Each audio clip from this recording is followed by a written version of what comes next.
Hi friends, welcome to my channel. Please subscribe. आकाश अपने पिता के हमेशा टकते रहने वाली स्वभाव की वजह से उनसे काफी परेशान था। रूम का पंखा चालू करके कहाँ गए थे? सुबह हो गई फिर भी लाइट क्यों चालू रखा है? जब देख नहीं रही है तो टीवी क्यों चालू करके रखते हो? बाइक ठीक से पार कर क्यों नहीं रखते? कभी तो अपने जूते पॉलिश कर लिया करो। सुबह जल्दी उठा करो। कितनी आलसी हो गए हो? कभी जॉगिंग नहीं करते। दिन भर में ना जाने आकाश को क्या क्या पापा से सुनना पड़ता था। अभी बच्चा थोड़ी हूँ मैं, इतना बड़ा हो गया हूँ। 2 दिन बाद मेरा ये नौकरी के लिए इंटरव्यू होना है और पापा का बर्ताव किसी छोटे बच्चे जैसा है मेरे साथ। एक बार मुझे नौकरी लगने दो, छोड़ कर चला जाऊंगा पापा को।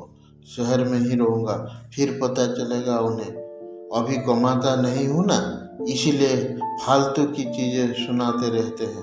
पापा से नाराज आकाश के दिमाग में कुछ ऐसी विचार चल रहे थे। 2 दिन भी बीत गए और आज वही दिन था जिसका आकाश को बेसब्री से इंतजार था। आज उसके इंटरव्यू का दिन था।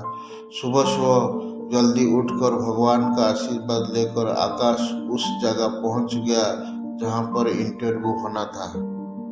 जिस बिल्डिंग में इंटरव्यू था उसके गेट पर कोई भी गेट कीपर नहीं था। आकाश ने देखा कि गेट एक साइड से टूटा हुआ है, लेकिन कुछ स्क्रू फिट करने से वो सही हो सकता है। आकाश ने रुक कर स्क्रू को टाइट कर दिया और गेट को सही करने के बाद वो बिल्डिंग में घुस गया। बिल्डिंग में दूसरे फ्लोर पर एक ऑफिस था जहाँ पर इंटरव्यू के लिए व्यवस्था की गई थी। जैसे ही आकाश उस फ्लोर पर पहुंचा तो उसने देखा कि ऑफिस के बाहर लोगों ने इधर उधर जूते और चप्पल निकाल रहे थे, जबकि वहां पर जूते चप्पल रखने के लिए स्टैंड रखा हुआ था। उस वो देखकर आकाश को अचानक अपने पापा की याद आ गई। उसे भी अक्सर अपने जूते चप्पल रखने के लेकर हमेशा टकते रहते थे। आकाश से रहा नहीं गया और उसने बेमन से ही लेकिन उन सभी जूते और चप्पलों को स्टैंड पर अच्छे से रख दिया। अंदर प्रवेश करने से पहले आकाश की नज़र ऑफिस के बाहर जल रही कोई सारी लाइट पर गई जिनके बिल्कुल जरूरत नहीं थी। सूरज की रोशनी इतनी थी कि लाइट बंद कर रहे तो भी कुछ फर्क नहीं पड़ने वाला था। उसने बाहर जल रही सारी लाइट को बंद किया, फिर ऑफिस के अंदर प्रवेश कर गया।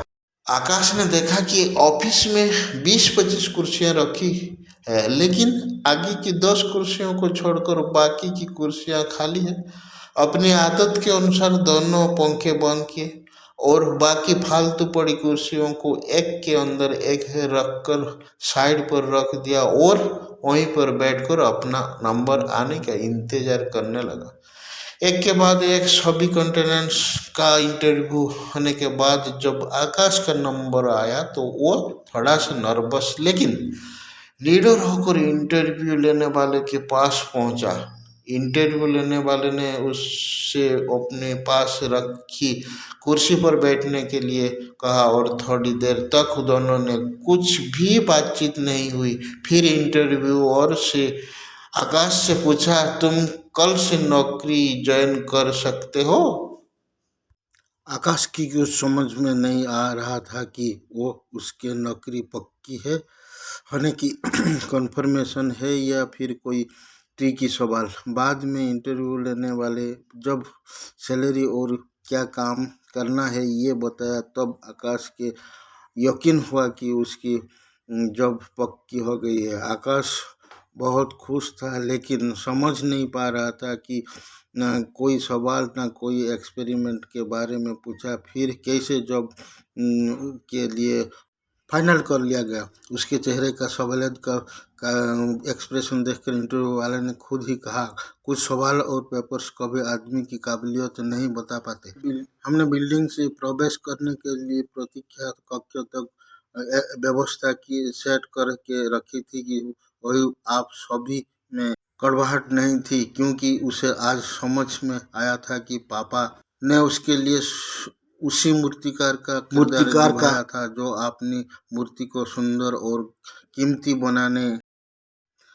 आकाश जो नौकरी मिली तो अपने पापा बाप से दूर भागने की सोच रहा था, लेकिन कॉन्फर्मेशन लेटर साथ में मिली महीने के अपॉइंटमेंट को घर पहुंच ही अपने पापा को कदम में रखते हुए, पापा मुझे माफ़ कर दीजिए, आपको समझ नहीं पाया।